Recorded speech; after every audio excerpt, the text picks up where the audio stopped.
Okay. All right. Oh, I'm sorry. Good morning, beloveds. I'm having one of those mornings. Yesterday was a lot because we had a really busy day. My mortgage paying job was closed for 5 days. No, 4 days. Well, technically, let's see. They were there half day on Wednesday, but none of us were there. And then we were closed Thursday, Friday, and Saturday. So I guess we were closed three full days, because we were closed half a day on Wednesday and we only work half day on Saturday. We did 3 full days of work yesterday. Yeah. So, in one day we made more than we made all week last week.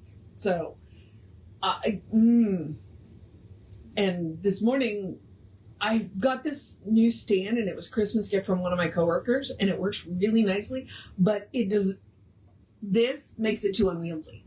So I was just like, I just kept fighting with the angle this morning, and finally I was just like, you know what? I'm just going to take the iPad out of the case. Problem is the case is hard, so taking it in and out of the case is a pain in the butt. So I don't know what I'm going to... I ordered some more cases, so we're just going to have to see what happens from here. Okay, but you're not here to listen to me complain about whatever is going on in my life. You're here for a new design and living. So let's do the housekeeping. And that's just me reminding you that we are Creative Life Spiritual Center. Website is creativelife.org. Constant contact email, info@creativelife.org. You get 1 email a week unless something unusual happens, because I'm going to point out we do live on the Gulf Coast, and it's almost always weather related.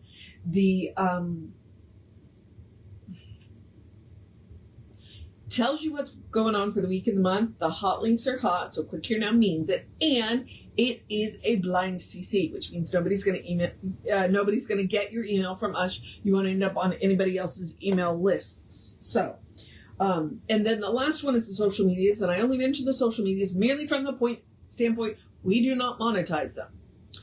We don't want to deal with the ads any more than you do. So what we ask you to do instead is to engage with the pages. Go like, subscribe, follow based on which platform it is, and then engage with the individual posts by reacting, commenting, and sharing. Bumps us in the algorithm, more people see our stuff, and in the end, that is the purpose of social media. So it is a free and easy way that you can support the center. So there we go. All right. Now,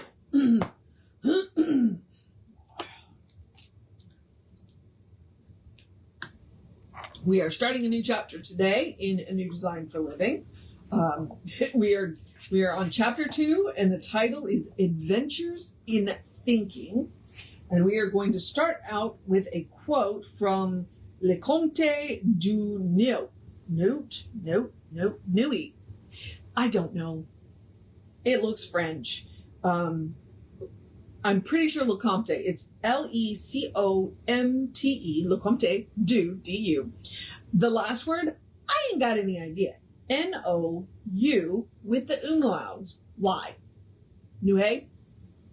Le Comte du Nuit.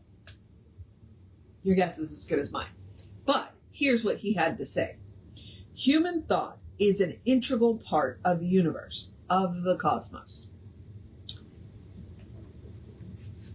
One of the greatest discoveries humanity has ever made, or can ever make, is the discovery of the creative power of their thought. But with this discovery must come the realization that our thinking is creative, not because we will or wish or hope or long that it may be so, but because it is a principle of nature that it be so. This can only mean, when we stop and think about it, that we do not put creativity into our thinking, but take it out. Which I've never stopped and thought about, and now that I'm thinking about it, that's really interesting. This is true of every force in nature. Power is intrinsically there, we only use and direct it. One of the fundamental steps we need to take in creating a new design for living is the recognition that we are dealing with a power that makes things out of itself, by itself, becoming the thing that it makes. There is no separation between creator and creation. Okay, well, that's kind of an important point there. They are one and the same. Oh, hang on. Let's just redo that sentence. There is no separation between creator and creation. They are one and the same thing. They are different sides of the same coin. When we think about it, is not this the way everything is created? Is not everything made out of that which cannot be seen? Is not the invisible always becoming visible in accord with a form or pattern? What about the rose bush in the garden? There must be some thought, plan, or pattern for its structure which defies humanity's engineering skill and even their ability to comprehend fully the way it operates. In what mind did that idea originate? Not ours. It had to be a mind greater than ours. That mind which also expresses as our mind and of which our minds are a part. Whenever we reach the point where we realize that our thought is creative, not because we wish or will, but because this is its nature, not because of, then we can see how it might be possible to help ourselves through the process of properly directed thought. We will then know that in helping ourselves, we are not using some mysterious power of concentration, some unknown force, but rather are consciously using the creative energy of the mind, which, once recognized, may be definitely and specifically employed. Okay, so we're going to do one more section, which is your mind and brain. So far as we have been talking about the mind, no doubt many are inquiring about the brain. What happened to it? Where does it fit into the picture? Many people, including some people of science, feel that the brain is all there is, that there is nothing beyond it. From this viewpoint, they are entirely justified in their conclusion that humanity, all that they are, all that they create, all that they feel, all that they sense of beauty, of value, of right, and all that they strive to achieve are only the results of the mechanical relationship of billions of cells in the brain and the attendant flow of electrical charges or chemical actions from one cell to another. And it is both. It is electrical charges and chemical actions. So there is no question but that the brain is a tremendous mechanism. The electronic brains and calculating machines that humanity has built are also wonders, and they are being made bigger and better all the time. But it is beyond humanity's wildest dreams that they will ever be able to duplicate the operation of the brain of humanity. Even if they were to do so, could they ever create consciousness? And 100 years later, we are still, now this is probably 50 years later, because they said this was written towards the end of his life. We are still debating that. We're getting really, really, really close. But as of yet, it does not appear that AI, artificial intelligence, is self-aware yet. So, we'll see. We'll see. There is no indication that the brain of humanity itself or the electronic brain that humanity has built will ever be able to produce the words of a Shakespeare, create on canvas a Sistine Madonna, or convey the love that passes from a mother to a child at her breast. To say this could happen would be just as senseless as saying that the dictionary is the result of an explosion in a type foundry. And yet, let's take a look at the AI art going out there. Now, the interesting thing about the AI art is what they have done is they fed it a bunch of art. And so it is reproducing art in the styles that it has been fed. It's not creating anything of its own, which is one of the reasons why all of my friends who are artists are really angry about AI art, because it was trained on their work. Not, it's still not creating its own original art because it's just been trained on everybody else's art that we have created. So, interesting, right? The only logical conclusion that can be reached is that there must be something beyond the physical brain. Okay?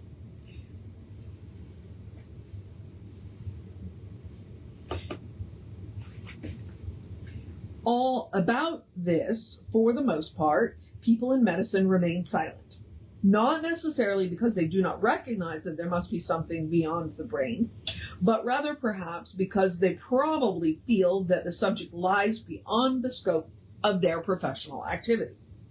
However, more and more of them are becoming outspoken.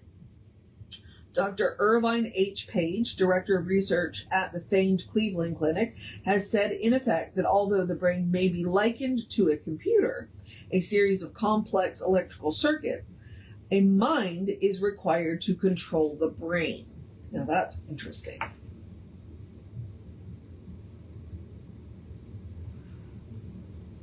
And I don't disagree with him. The brain is an incredibly complex mechanical device. I think if there was not a soul and mind, the brain would be. Which is why at the point of death, could we... See, there's that question. If we could reanimate the brain, but if the mind is already gone, and that is the whole cryogenics conversation that I just don't even know about. And cloning. Okay, let me go back to Dr. Irvine H. Page, Director of Research at the famed Cleveland Clinic, has said in effect that although the brain may be likened to a computer, a series of complex electrical circuits, a mind is required to control the brain, and unidentified forces are expressed through the brain as thought. The brain, it is true, is a physical mechanism, but there must be an operator.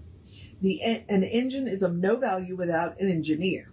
An electronic brain is useless unless there is a mind to direct its activity.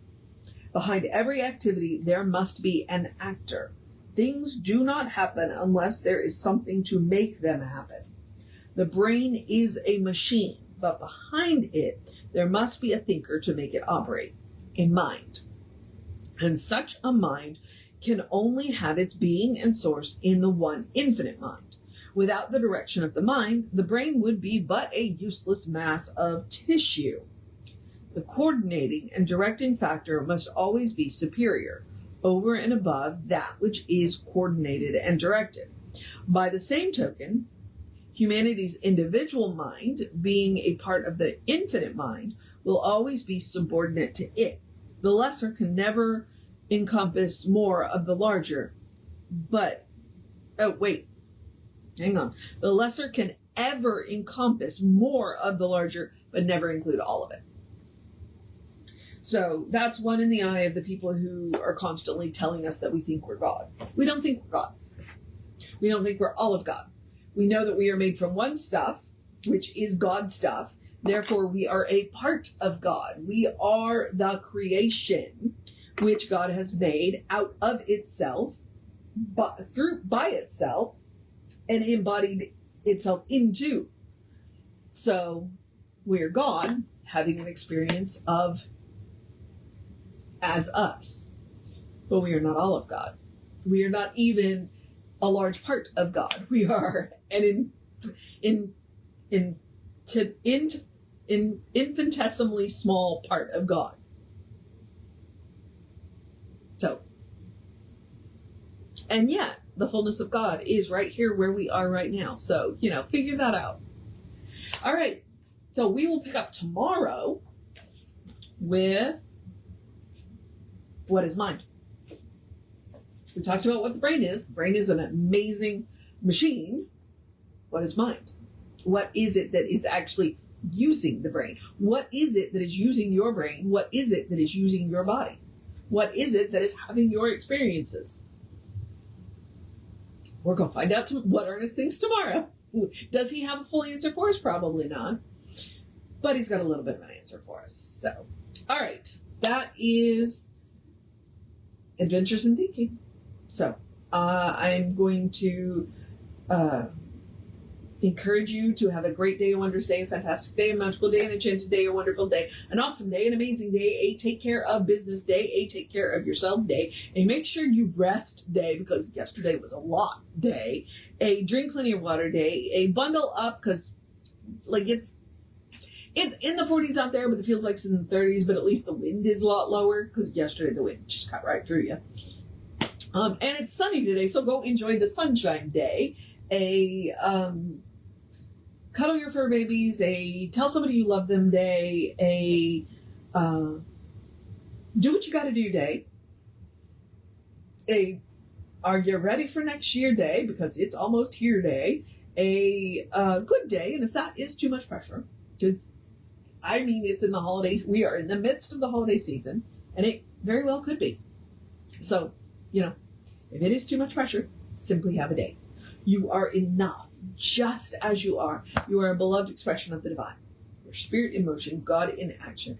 A brilliant light, a divine spark, a beautiful masterpiece, and a work in progress at the same time, at your own pace. That is my favorite part of that sentence. And as Reverend Jessica likes to call us, you are godly. So, explore the truth of your being. Get to know who the divine knows you to be, because the divine knows you to be good. And from there, anything is possible. The divine knows you to be good because it is all the divine knows. So from there, anything is possible. All right, beloveds. Reverend David should be on around 5 p.m. with you. I'll be back with you around 9-ish tomorrow.